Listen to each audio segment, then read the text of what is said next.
얘야, 내 길 가. 나는 괜찮다.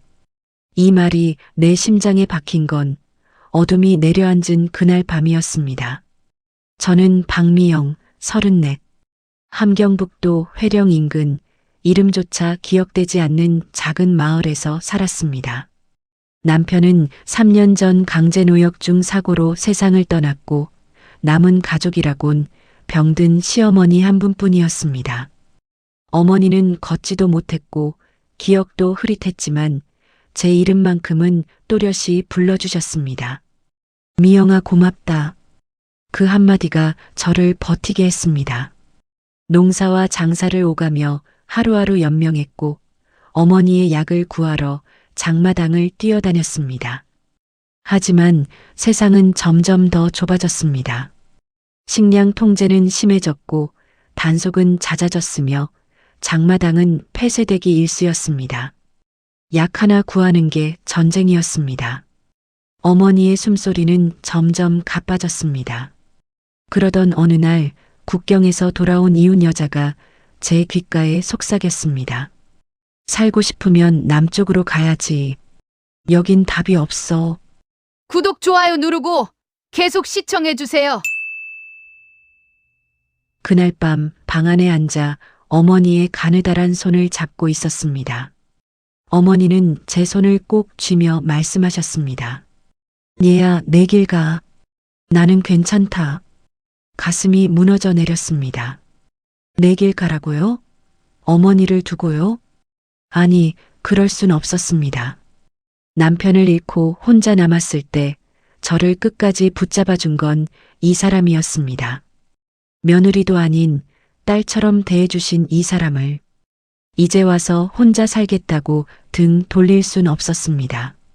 저는 어머니의 손을 두 손으로 감싸쥐며 말했습니다. 아니에요, 어머니. 저 혼자만 살 순 없어요. 저는 어머니를 업고서라도 이 지옥을 나갈 거예요. 어머니는 고개를 저으셨지만 저는 이미 결심했습니다. 우리는 함께 살 거라고. 함께 이 땅을 벗어날 거라고. 어머니, 조금만 더요. 우리 이제 살 수 있어요. 그날은 겨울 중에서도 가장 추운 날이었습니다. 달빛마저 얼어붙은 듯한 밤, 저는 어머니를 등에 업고 강가에 섰습니다. 두만강. 이 강 하나만 건너면 중국 땅이었습니다. 이 강 하나만 건너면 우리는 살 수 있었습니다. 어머니는 뼈만 남은 몸이었지만 제게는 세상 그 무엇보다 무거운 짐이었습니다. 아니, 짐이 아니었습니다. 책임이었습니다. 바람은 칼날처럼 불었고 발밑으로는 얼음 덩어리들이 흘러갔습니다. 멀리 순찰병의 손전등 빛이 강변을 훑고 지나갔습니다. 숨을 죽였습니다. 심장 소리가 너무 커서 저 멀리서도 들린 것만 같았습니다. 손전등 불빛이 사라지자 저는 천천히 물속으로 발을 디뎠습니다. 얼음장 같은 강물이 발목을, 무릎을, 허벅지를 타고 올라왔습니다. 온몸의 감각이 사라졌습니다. 하지만 멈출 수 없었습니다. 미영아, 춥다. 어머니의 떨리는 목소리가 등 뒤에서 들렸습니다. 조금만 참으세요, 어머니. 금방이에요. 금방 따뜻한 데 가요. 거짓말이었습니다. 강 건너편에도 따뜻한 곳 따윈 없다는 걸 알았습니다. 하지만 어머니에게 희망을 줘야 했습니다. 아니, 제게 희망을 줘야 했습니다. 물살이 거세졌습니다. 발을 헛디딜 뻔했고 어머니를 놓칠까봐 등끈을 더 세게 움켜잡았습니다. 숨이 턱까지 찼습니다. 그때였습니다. 탕! 총성이 울렸습니다. 심장이 멎는 줄 알았습니다. 순찰병이 발견한 걸까? 저를 향해 쏜 걸까? 어머니, 고개 숙이세요. 저는 물속으로 몸을 더 낮추며 앞으로 나아갔습니다. 다리가 풀렸지만 멈출 수 없었습니다. 뒤를 돌아보는 순간 우리 둘 다 끝이었습니다. 또 한 발의 총성, 그리고 침묵, 물소리만 들렸습니다. 저는 이를 악물고 강 중앙을 지나 반대편 둑을 향해 나아갔습니다. 손이 땅에 닿았습니다. 중국 땅이었습니다. 어머니 다 왔어요. 우리 살았어요. 기어올라 둑에 주저앉았습니다. 어머니를 조심스럽게 내려놓고 그제야 숨을 내쉬었습니다. 어머니는 눈을 감고 계셨지만 가슴이 천천히 오르내렸습니다. 살아계셨습니다. 저는 하늘을 올려다봤습니다. 별 하나 없는 캄캄한 하늘이었지만 처음으로 자유를 느꼈습니다. 어머니는 반드시 안전한 곳에서 숨쉬게 해드릴 거야. 강을 건넌 뒤 우리의 진짜 전쟁이 시작되었습니다. 중국에서의 삶은 자유가 아니었습니다. 또 다른 감옥이었습니다. 불법 체류자. 신고당하는 순간 북송, 그리고 끝이었습니다. 우리는 숨죽이며 살아야 했습니다. 조선족 마을 뒷골목, 곰팡이 냄새나는 반지하 단칸방. 그곳이 우리의 은신처였습니다. 어머니는 하루가 다르게 쇠약해져 갔습니다. 기침은 밤새 이어졌고 손발은 점점 차가워졌습니다.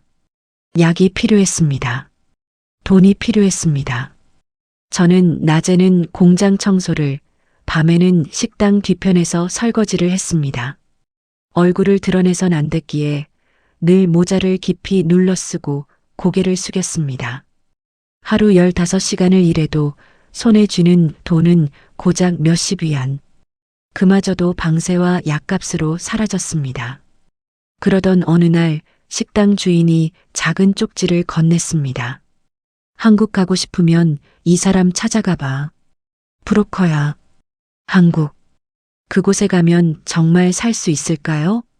저는 쪽지를 주머니 깊숙이 넣었습니다. 아직 확신할 수 없었지만 선택지가 없었습니다. 어머니의 시간이 얼마 남지 않았다는 걸 저는 알고 있었습니다.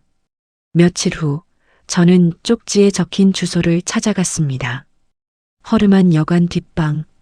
담배 연기가 자욱한 곳에서 중년 남자가 저를 맞았습니다. 노인 데리고 간다고? 미쳤나?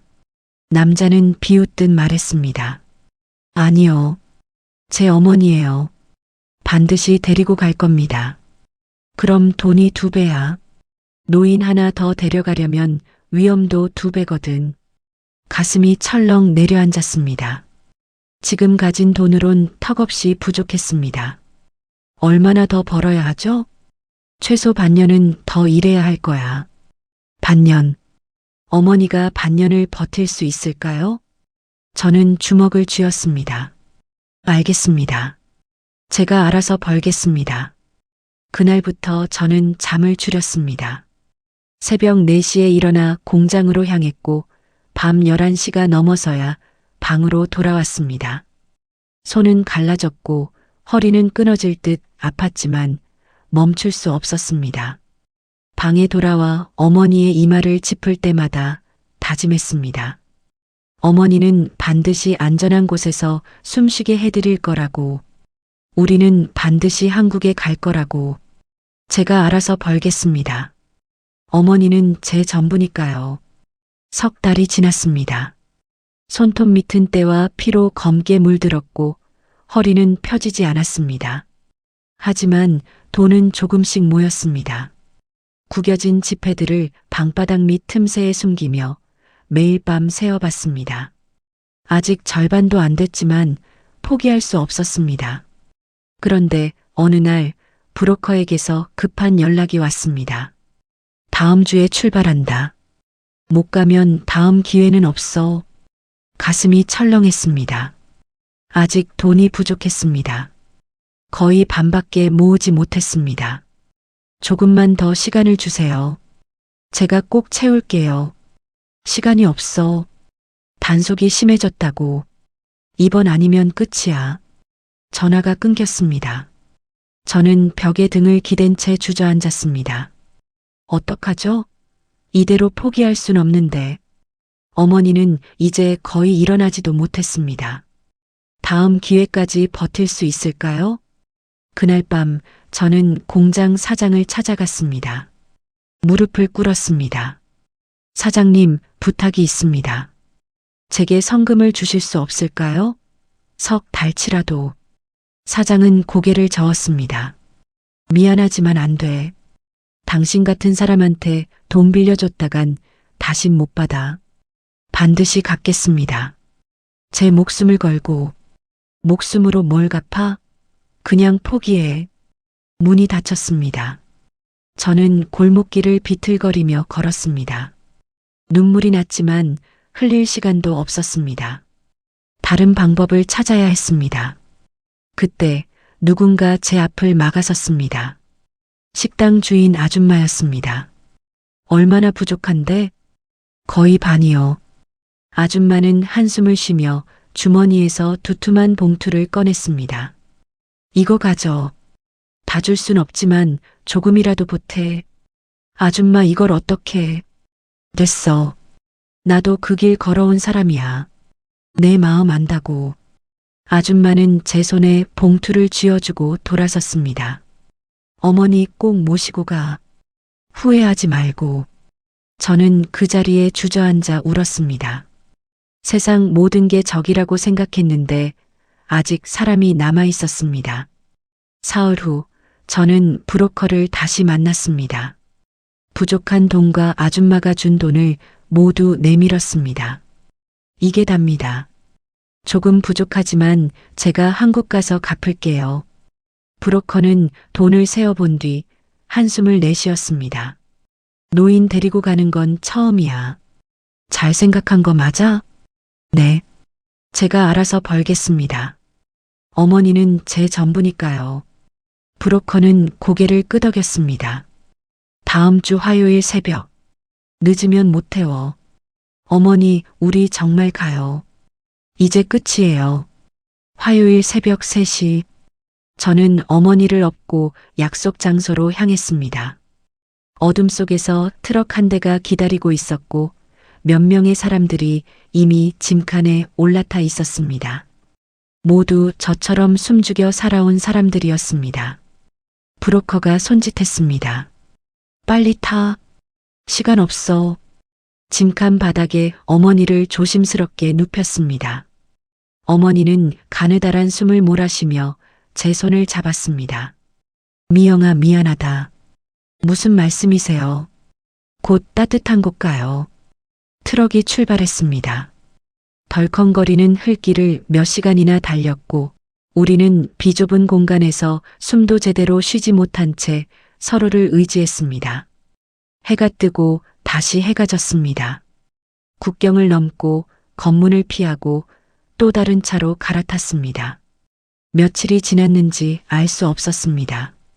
어머니는 점점 더 차갑게 식어갔고 저는 제 체온으로 어머니를 감쌌습니다.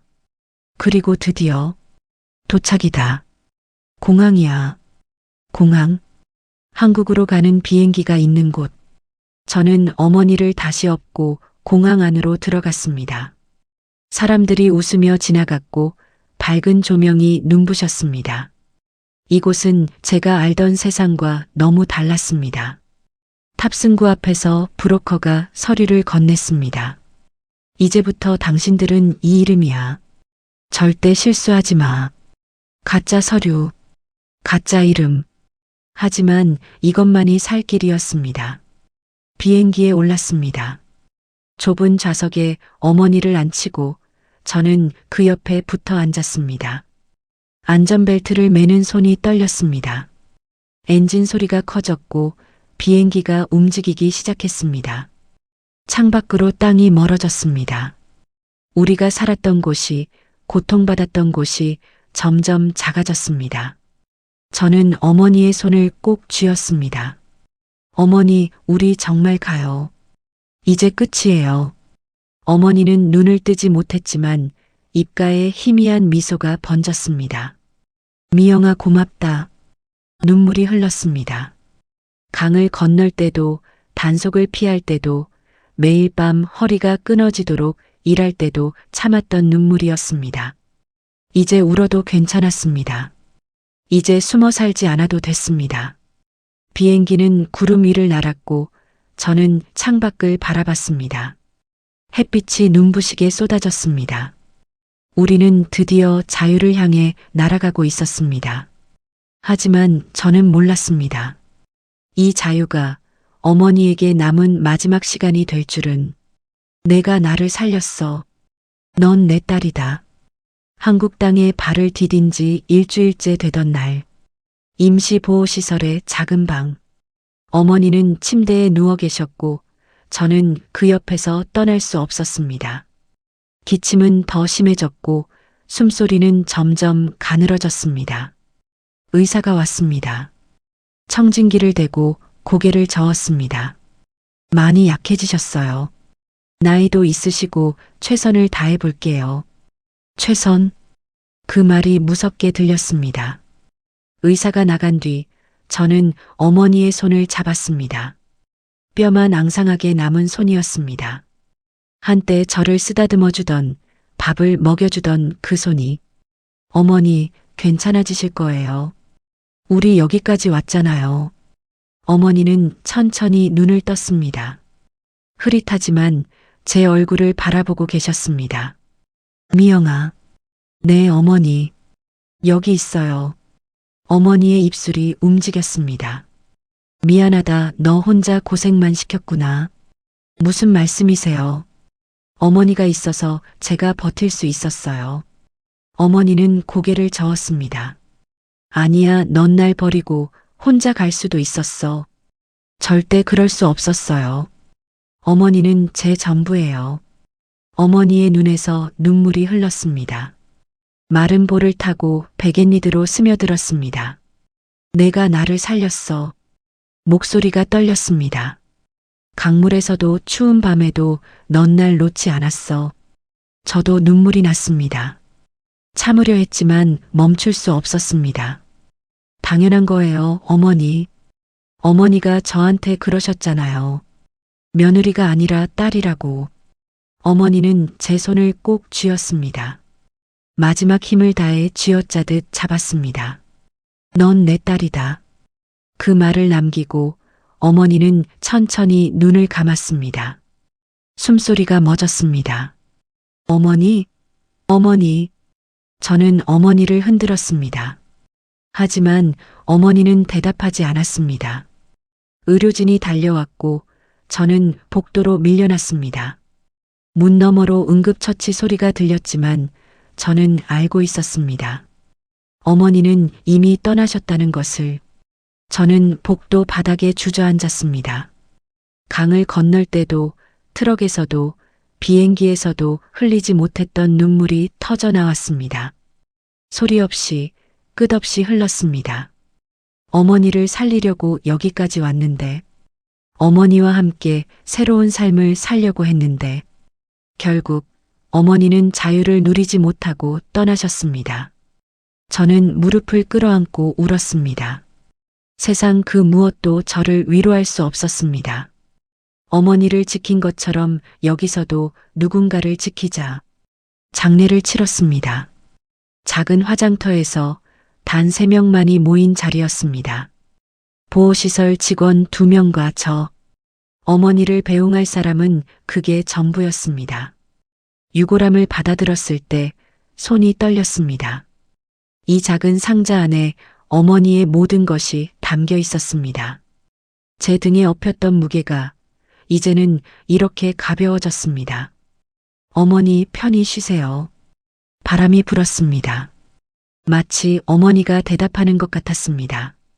그날 밤 저는 보호시설 게시판 앞에 섰습니다. 온갖 구인 공고와 교육 안내문이 붙어 있었습니다. 한글도 서툴렀고 세상도 낯설었지만 살아야 했습니다. 그때 한 장의 전단지가 눈에 들어왔습니다. 요양보호사 교육생 모집. 요양보호사. 노인을 돌보는 일. 가슴이 뛰었습니다. 어머니를 돌보던 기억이 떠올랐습니다. 등에 업고 손을 잡고 숨소리를 확인하던 그 순간들이. 저는 전단지를 뜯어 주머니에 넣었습니다. 다음 날 교육원을 찾아갔습니다. 낡은 건물 3층, 좁은 교실에 15명 정도의 사람들이 모여 있었습니다. 모두 저처럼 낯선 삶을 시작하려는 사람들이었습니다. 강사가 말했습니다. 요양보호사는 힘든 일이에요. 몸도 마음도 지칩니다. 하지만 누군가의 삶을 지키는 일입니다. 누군가의 삶을 지키는 일. 저는 고개를 끄덕였습니다. 첫 수업은 어려웠습니다. 의학 용어도 한국어도 낯설었습니다. 하지만 포기하지 않았습니다. 밤늦게까지 교재를 읽고 모르는 단어를 외웠습니다. 실습 시간 처음으로 침대에 누운 할머니를 마주했습니다. 어머니만큼이나 야윈 몸, 흐릿한 눈빛. 저는 그 손을 조심스럽게 잡았습니다. 할머니, 편하게 계세요. 제가 옆에 있어요. 할머니가 제 손을 꼭 쥐었습니다. 고맙구나. 그 순간 눈물이 났습니다. 어머니의 목소리가 들리는 것 같았습니다. 미영아, 잘하고 있어. 석 달 후 저는 자격증을 땄습니다. 손에 쥔 그 종이 한 장이 세상 그 무엇보다 무겁게 느껴졌습니다. 이제 저는 알고 있었습니다. 어머니를 지키지 못했지만 어머니가 제게 남긴 것이 있다는 것을, 사람을 돌보는 마음, 끝까지 포기하지 않는 힘. 저는 거울 앞에 섰습니다. 처음으로 웃는 제 얼굴을 봤습니다. 어머니, 저 이제 시작이에요. 어머니가 저한테 해주신 것처럼 저도 누군가를 지킬 거예요. 새로운 땅에서의 첫걸음. 더 이상 숨어 살지 않아도 되는 삶. 저는 문을 열고 밖으로 나섰습니다. 사람을 지킨다는 일은 결국 또 다른 자신을 지키는 일이라는 것을. 3년이 흘렀습니다. 저는 이제 서울 외곽의 작은 요양원에서 일하고 있습니다. 매일 아침 7시에 출근해서 15명의 어르신들을 돌봅니다. 식사를 돕고 옷을 갈아입히고 산책을 함께하고 손을 잡아드립니다. 힘든 일입니다. 허리는 아프고 손은 거칠어졌습니다. 하지만 후회한 적은 없습니다. 어느 날 새로운 어르신이 오셨습니다. 김순자 할머니. 치매를 앓고 계셨고 가족들은 찾아오지 않았습니다. 할머니는 방 한구석에 웅크리고 앉아 아무 말도 하지 않으셨습니다. 저는 할머니 곁에 앉았습니다. 할머니, 저예요. 미영이에요. 이제 제가 옆에 있을게요. 할머니는 고개를 돌리지 않았습니다. 하지만 저는 매일 할머니 곁에 앉았습니다. 말을 걸고 손을 잡아드리고 머리를 빗겨드렸습니다. 마치 어머니를 돌보듯이. 한 달쯤 지났을 때였습니다. 할머니가 처음으로 제 손을 꼭 쥐었습니다. 고맙구나, 착하구나. 가슴이 뭉클했습니다. 아니에요, 할머니. 제가 더 고마워요. 그날 이후 할머니는 조금씩 말문을 열었습니다. 옛날 이야기를, 잊고 있던 기억을 하나둘 꺼내 놓으셨습니다. 저는 그 이야기를 들으며 함께 웃고 함께 울었습니다. 다른 직원들이 말했습니다. 미영 씨는 참 따뜻하네. 손길이 어머니 같아. 어머니 같다는 말. 그 말을 들을 때마다 저는 미소 짓습니다. 퇴근길 저는 가방 속 작은 유골함을 만집니다. 늘 제 곁에 두고 다니는 어머니. 어머니는 이제 저와 함께 이곳에서 살고 있습니다. 어머니, 오늘도 할머니들이 웃으셨어요. 제가 잘하고 있는 거 맞죠? 바람이 불었습니다. 어머니의 대답 같았습니다. 집에 돌아와 창문을 엽니다.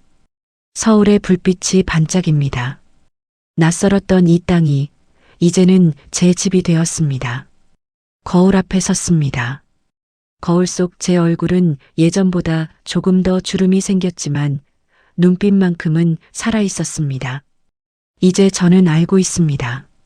어머니를 등에 업고 강을 건넌 그날 제가 구한 건 어머니만이 아니었다는 것을, 저 자신도 함께 구했다는 것을. 사람을 지킨다는 일은 결국 또 다른 자신을 지키는 일이라는 것을. 저는 어머니의 사진 앞에 섰습니다. 어머니, 저 이제 괜찮아요. 어머니가 제게 주신 사랑, 제가 여기서 나눠드리고 있어요.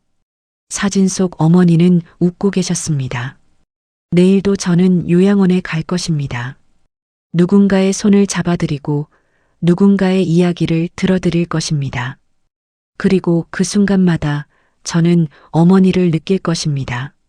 제 등에 업혔던 그 따뜻한 무게를, 등에 업은 약속은 무거웠지만 그 무게가 저를 살렸습니다. 이제 저는 누군가의 어머니가 되어가고 있습니다.